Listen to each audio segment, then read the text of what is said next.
Ishmael, how are you? It's Antonia Harmon, and we're doing a little YouTube with the new top of the pops, Ishmael Perez. He is, well, the most famous man in spirituality at the moment. I've managed to get him on my channel. So welcome and thank you for being here. You're welcome, Antonia. It's a pleasure being here. Thank you. So we were just starting by discussing the I dissolve traumas, and what Ishmael's written this incredible book.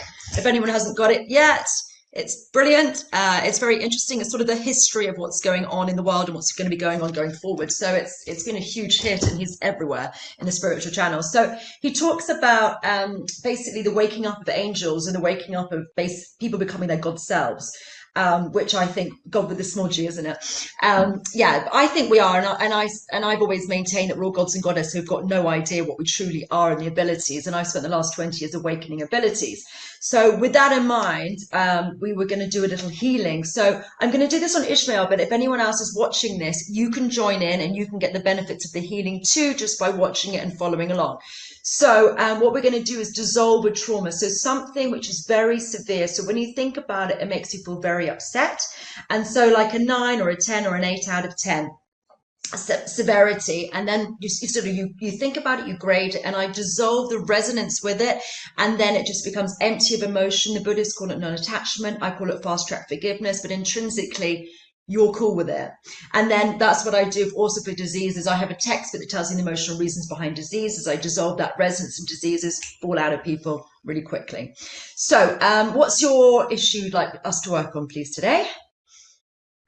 When I was a child, about 7 or 8 years old, I've experienced something that was very traumatizing. I witnessed the beating of my mother by my grandfather, her dad, and he beat her brutally for a long time with the belt, to the point where her face was swollen, blood everywhere. Her body was just, bruises everywhere, scars. She was bleeding all around. I think he even broke a few bones. And so I just remember my aunts holding me back because I felt like I needed to go in there and help her. And they're like, no, he's just going to hit you. Don't. He's just going to hit you. He's drunk. I come from a family where my grandfather was just not a good man. And well, he changed later in life. But, the whole point is that I witnessed this. And I think that subconsciously that incident stayed with me for many, many years. So, I guess what I'm trying to say is that I want to forgive him. Now that he passed away 3 years ago, I would love to forgive him. Let's do And that. let's do that. So I did forgive him, but I want to just make sure that it's completely out of my system. In other I can words. feel it when you're speaking about it passionately, and I can feel the energy and the upset and the trauma still within. So what would you say that was out of a 10 grade wise? Like a Oh, 9 or 10? that was like a 9 or 10. Like no kid wants to see their mother brutally beaten in front of No, them. but now it feels, when you talk about it now, does it Well, still when feel we like talk a 9? about it. Oh, I did work on that before in forgiving him when I was, trying to clear all my wounds before coming into the scene. I needed to be, fully cleared. But I always say right now it's more like a 4-3. It doesn't really bother me like it used to for many years. Just, the memories, the flashes that I would get even growing up. So I would say it's not really bothering as much, but I just want to make sure that it is completely gone. Okay. Like I just don't ever We think wanted about to that. get you to a neutral point. So when you can talk about it, you don't feel anything, you just feel at peace with the situation, right? That's what we can do. And anyone else who's following along at home, think of a similar situation, and I'll dissolve the resonance with it for you too. So Ishmael and everyone at home, please just close your eyes, think about the situation, allow yourself to feel it as much as possible, and I'll dissolve the resonance. Okay.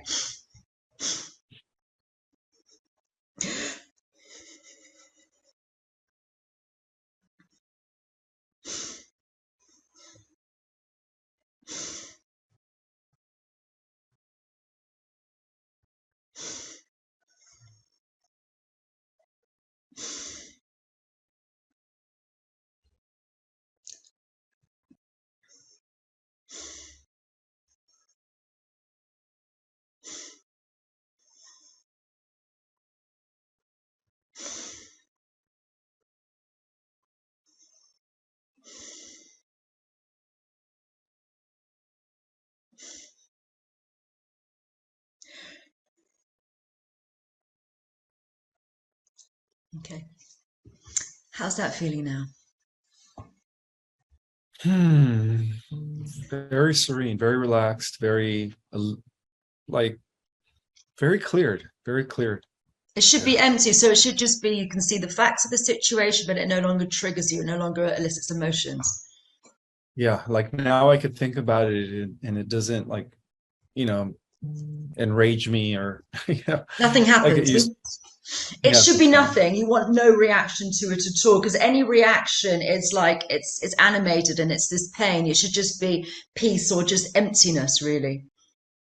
Yeah. That's what I feel. Emptiness and peace. Yeah. See? Like, We're doing this work. and I also wanted to say, may his soul rest in peace, because my grandfather did pass away a few years ago, very severely. He had cancer, and the cancer just ate him up internally to the point where all his organs were disrupting. So, yeah, he all that pain that he ever inflicted on all his daughters, not just my mother. My mother was one out of 10 children, and they're all women. Um, I think the karma caught up to him because in the last week of his death, he was just in severe pain, intense severe pain, just bleeding out of everywhere. When his organs erupted, he was bleeding out of his mouth, his eyes, his ears, blood was coming out everywhere. So he died, yeah, with his organs just erupting and blood flowing through him, and eventually he just choked on his own blood. Well, cancer's got a lot to do with grief. So, and suppressed emotions. So I think disease is basically your emotions condensed. So it goes from a gas to a liquid to a solid. So gas-based disease is a thought-based disease. When you hang around somebody who's angry or upset, you can feel it immediately. It's in the air.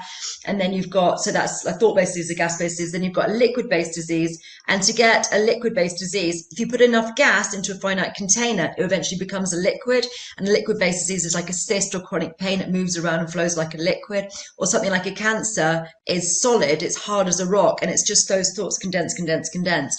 And then if you dissolve that, then you can fix any disease that you want. Plus, it's mastery of everything. If you can do mastery of solid, liquid, gas, you can walk on water because solid water is ice.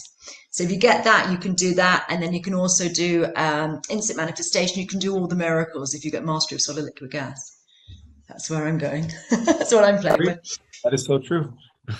It works. And and everything that exists goes through those stages. Think about my pen, for example. Someone thought about, okay, we're going to make this pen, the thoughts being a gas, and then they designed it on a liquid screen or with a pen and paper, and then it made it into a physical thing. Everything goes from a gas to a liquid to a solid, including. Yeah, that kind of corresponds with, mind being the gas, right?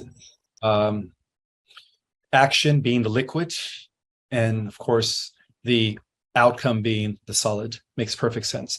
That's the way universes precipitate into existence. It all starts with a thought. It's a thought being projected by one of the many cosmic beings. So it's a thought projection, right? And the projection eventually consolidates and becomes physical form. Yeah. It's entire creation. If you think of even the Bible story about how the earth was created, it starts with the word, the thoughts, the words. Exactly. Yeah. Right. I do have some questions for you. So, Yeah. Okay, so I've been asked a few things by people. So when do you think we'll see the loved ones that have passed over, and will we recognize them? And will we meet them? As the veil lifts, because currently right now as a collective, we are in the fourth dimension. We are no longer in the third. We are in the fourth. And some of us, those that are raising their consciousness through meditation, through spiritual devotion, are actually tapping into a fifth dimensional reality already, because the grid system, the ley lines that hold the structure of the fifth dimensional reality is already in place. And we, the star seeds, the celestials that volunteered, the wanderers who came to this earth, were instrumental in that.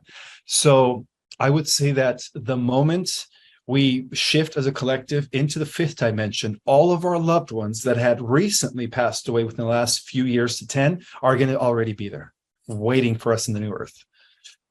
Wow, that's fun, isn't it? Yeah. Okay, how do you see sickness and diseases? Is it a natural part of life on Earth, or is it something we're meant to exist without? Oh, we could exist without that. Yeah. Before we were downgraded by Enki, who was the negative Anunnaki, diseases and illnesses didn't exist. Our ancestors were never ill. In fact, our ancestors used to live forever. The original Adam was an immortal being. As I explained in my book, we were, light beings. And through a process of involution, which is the opposite of evolution, it's an involutionary process, we became denser and denser. And then, of course, our lifespan started decreasing. So our ancestors never had to experience that. So that's all going to be reversed now with the activation of our dormant DNA. Illnesses and disease will be no more. So it's interesting. I was just watching you just did a meditation just a few moments ago, and you were talking about chakras. And, you were talking about your base, your root chakra and connecting that to the earth. I've done away with mine. I don't have chakras or meridians anymore. Basically, the casing for them, I think that they're fungal pathways, and I still have the energy of them, but it's working holistically as one. And I've got rid. It feels like they're shackles. They are prison cells, the meridians and the chakras. And I've had my meridians taken by a number of my students who are Chinese doctors, and I don't have meridians anymore. So, what do you think of that? I think that's where we're all heading, because the reason the chakras are separated through the different colors as representing the different colors of the rainbow is because they're different energy levels of energy of consciousness, rather, that are meant to collapse into one white light. It's similar to the way where we see the light going through the glass, the prism, and then it reflects into the different colors. That's what the chakras are. We are reflecting the different colors in our physical, or in our denser form. But as we ascend, those colors turn back to the white light as we activate the light body. So that is very true. The whole purpose of us undergoing this multidimensional integration, which is what I've been talking about, is the collapsing of all 12 chakras into just one pure white light. And that's how we aligned every energy center, every level of consciousness, because even our outer chakras connect us to the consciousness field of our planetary sphere, of our star, of our constellation, of our galaxy and universe. So when we do that, we anchor and integrate every aspect of ourselves that exists on every level of reality.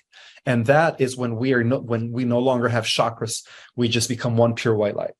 Yeah, I call it a gold. What was I calling it? A great ball of fire. So maybe that was the wording that I had. I mean, I like the song, but great ball of fire. And then also the angel wings started to unravel. So they've got. I think most the light workers, the wanderers, have got angel wings, and mine were tied and tarred, and they've started to open up now. Once I've released the chakras and the meridians, and then we're going to the next sort of 5D style of healing, which is what I do. That's similar to the work that I do as well. Yeah. They're the same. Yeah, well, there's lots in common between us, I think. Okay. So I've got a question. Which one shall I do? Okay. Why did Jesus descend to earth, performing miracles, then disappear again without teaching us how to all heal at his level? Why did he do that? He descended to the earth because he was completing his 7 cosmic or universal bestowal. In order to become full sovereign and the master son of his creation, he had to undergo 7 bestowals. And so the last one he underwent was what happened 2,000 years ago. Now he did teach these techniques to his apostles. And because he was part of a benevolent secret society known as the Community of Conrad, or the Essenes. And within that community that was isolated from the rest of the Roman world, he taught alchemy, he taught magic, he taught how to bend spoons, he taught astrology, he taught how to master reality and how to bend reality with your mind. And that became known as the Gnostic interpretation of his inner teachings. However, with the canonization and the reorganization of the Roman Empire under the guise of the Catholic Church, that knowledge was suppressed. And of course, they burnt every record. They, sacrificed every Gnostic who was his original followers. All the Gnostics were the real followers of Jesus, the ones that were the alchemists, the magicians, the wizards, and they were all, well, some of them escaped, but for the most part, most of them were killed or murdered by the Catholic Church. Yeah. And we see that continue throughout the Dark Ages. Anyone that showed signs of wizard powers or alchemist abilities or supernatural talents were extreme threats to the Catholic Church, and therefore they were eliminated. And so that's why for centuries, actually for millenniums, many of these surviving Gnostics had to actually go into the underground in refuge to protect the knowledge and to protect themselves, from the destruction of the Catholic Church, who was out to destroy anybody that possessed these abilities. But now the times have reversed. Now we are bringing that back to the earth. Do you think it's still dangerous now to be bringing these energies in, or do you think we're past that? We're way past that. Yeah. Yeah. The Catholic Church, which is the core of the Old Guard, the core of the Luciferian Brotherhood, is no longer in power. We are the new power. You are, me, and everyone out there like us. And we are going to be the new elite, by the way. But of course, we're going to use our powers for good. Well, it's interesting. They used to, in the olden days, they used to have the person who was the most enlightened used to be the one who was the king. And hopefully it's going to go back to that nowadays. Yes, that's how it was in olden days, and that's how it shall be upon the restoration of a new golden age. The wisest among us are going to be the most powerful when we all genetically mutate. Well, in other words, when our dormant DNA comes online, not everybody's going to reach the same level of power, but the oldest of souls are going to be the most powerful ones, and they are the ones that are going to be at the core of the 144,000 and the starseed nations as the new guardians of Earth. And then from this Earth, we're going to also oversee the development and evolution of many universes. In other words, we're going to be the new head honchos. All the extraterrestrials, all the galactic confederations are going to be under us at that point. Do you know much about Lord Ashtar? He rescued me a while ago. I got attacked. I don't know. I'll tell you this story and tell me if you know anything more about it. So a while ago, I was in my house and there was stomping in my house. Everything was locked, but it was the middle of the night and there was stomping in my house. And I had my cat was hissing and I was like, there's something bad in here. I thought there was a home invasion or something. It was proper stomping. And then suddenly there was a white light that came at my window and blocked out the entire window. And then suddenly there was a scuffle and there were stamps and you could hear a fight and like smashing against the walls. And lights went on because I've got lights where you walk past them and they go on so you don't trip up to go to the loo in the middle of the night. So those lights all went on. The bathroom light went on. Downstairs light went on. Things got kicked around the house. There was at least, and I could hear boots stomping. And there was definitely a fight. There was at least 5 of them. And I spoke to one of my psychics and she told me it was Lord Ashtar. Any more on that? What do you think? Maybe he was there protecting you from some Yes. sort of an entity. Yeah, Lord Ashtar works hand in hand with Christ Michael, the overseer of our local universe. He also works hand in hand with Sana Komura, our star logos, who used to be the Venetian Lord. And then, of course, he works with Lord Melchizedek, and Metatron, of course, at the highest level. So they're all part of the core of the Guardians right now. But when our dormant wakes up, it's almost like we're going to be taking their position. But right now, they're here assisting us. Yeah. His real name is Sharon Anteres, and he came to us from a ascended or completed universe that reached completion even before the creation of our own universe. So you could say that he's, very, very advanced, and he's assisting us here in our solar system. He's the one that is coordinating the intergalactic councils with representatives of many galaxies who are all coming together in our solar system to create what is called an intergalactic federation or an intergalactic council of, galaxies. And he's at the head of that. And he works closely with the Ascended Masters, with, Joshua Sananda, Saint Germain, El Moria, Katumi, Mother Mary, and they're all just part of our celestial family, you could say. Nice. Yeah. It was interesting. It was very hard, but it was a rescue. I think I was in trouble probably. Oh yeah, you are, especially with the work that you do. It's a huge threat to the dark side. They don't want people activating their god powers. And I've got a few of them, and Oh, I've got angel wings and I've got abilities and I'm instantly dissolving diseases. So, right. but I teach it all, which is great fun. What do you think of the dinosaurs? Do you think that, I don't know, what do you think of the dinosaurs? Were created by the reptilian race, and Do you they think were there were, I given. don't know, there's a theory where I'm going with it is some people think that they were giants and then they pretended they were dinosaur bones were giants rather than actually dinosaurs. Jury's out. What do you think? No, no, they're real. They were real. They did exist 65 million years ago, but they were created by the reptilians, and that became an abomination, one of the first abominations to the universes, after many abominations. But that was the first abominations, and they were done away with by the forces of light. So the impact, was the asteroid that caused their end was actually intelligently directed by the forces of light, by the Galactic Federation, so that they could reseed the Earth with human beings instead. Was that the downfall of Atlantis or Lemuria at the same time when the asteroid came, or was that something different?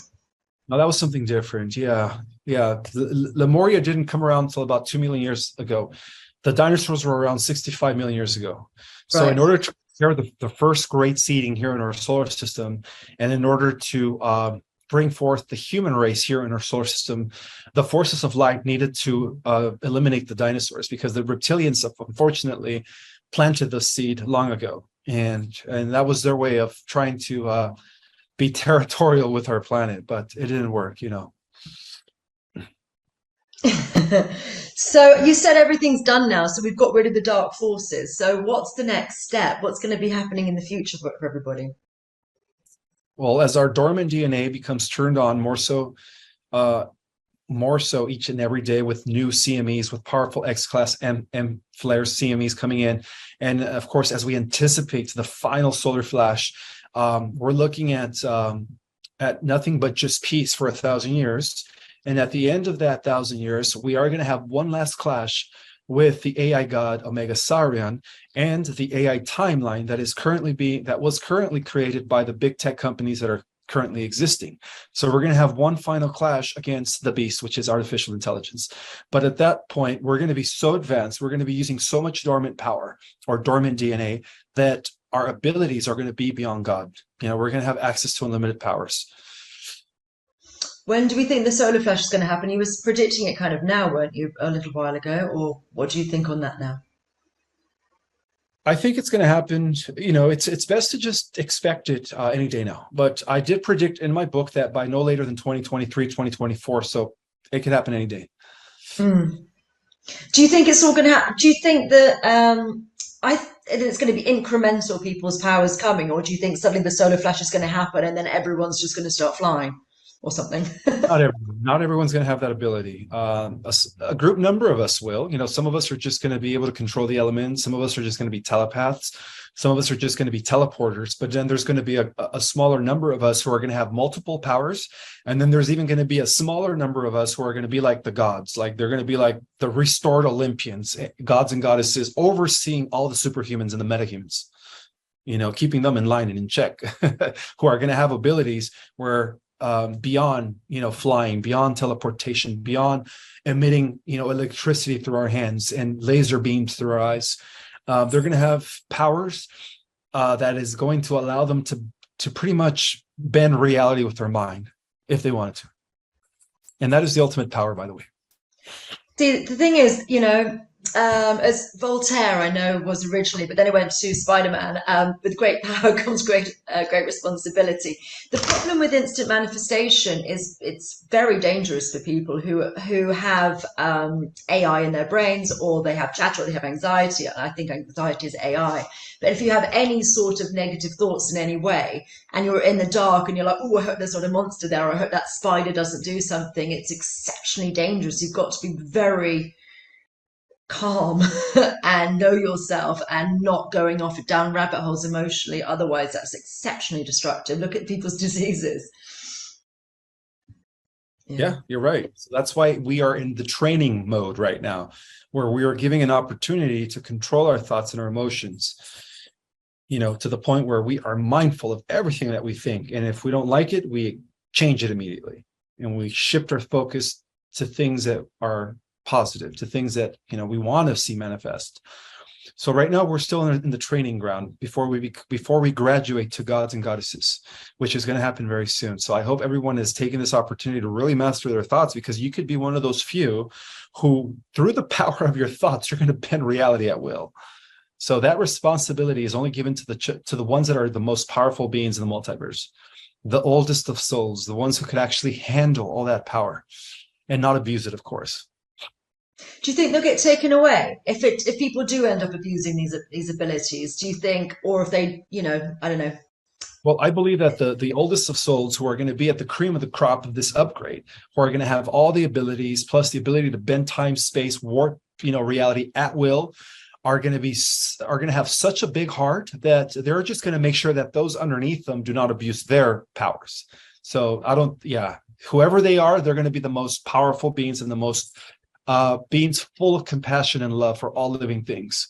And I think that they're going to be very responsible as far as like using their abilities, but at the same time, they're also going to be making sure that those meta-humans, which is what I call in my book, The Rise of Homo Galactus, humans with power, supernatural powers, that all the wizards and all the superhumans or X-Men, whatever you want to call them, that are underneath them, use it wisely. So they're going to keep everyone in check. Yeah. It'll be really interesting to see what happens in the future. Right, what else have I got? Or is there anything you want to talk about particularly? Well, just to get off subject, it came to my attention that the culprit behind the vaccine, behind the program, the medicinal program that they've been administrating for the last 2 years, the Mark of the Beast, has been orchestrated by Enki. Enki has returned. He came back in 2020, and he represents the embodiment of the Antichrist, which is artificial intelligence. So he is behind big tech. He is behind the big gates, behind, Dr. Doom. They're just taking his orders. And this time he upgraded himself. He is now a cyborg. And he came by orders of the AI god to do various things, but he failed in most of them.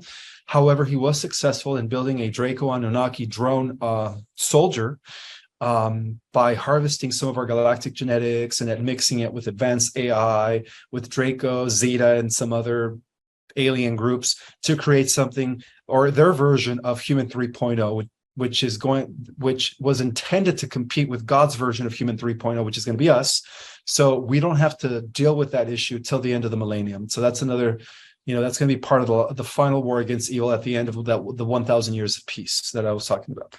What do you think about all the people who have taken and how their health's going to be? It all depends. If they only took the first and second booster, then they're going to be okay.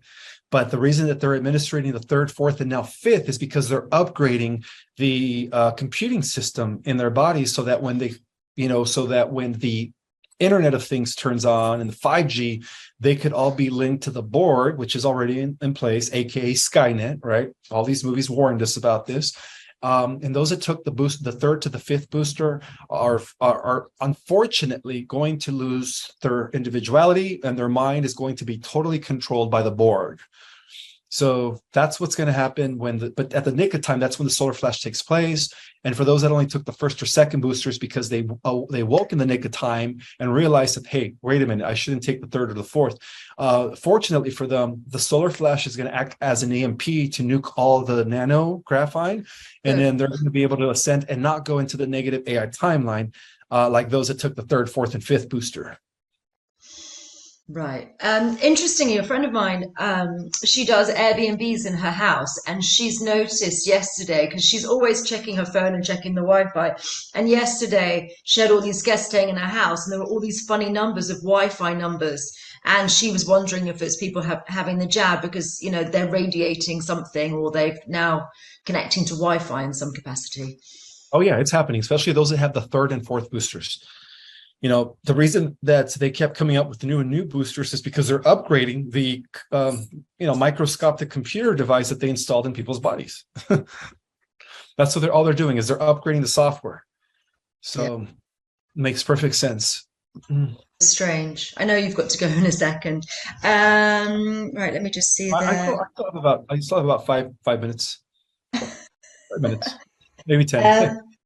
Okay, hang on a second. Are we?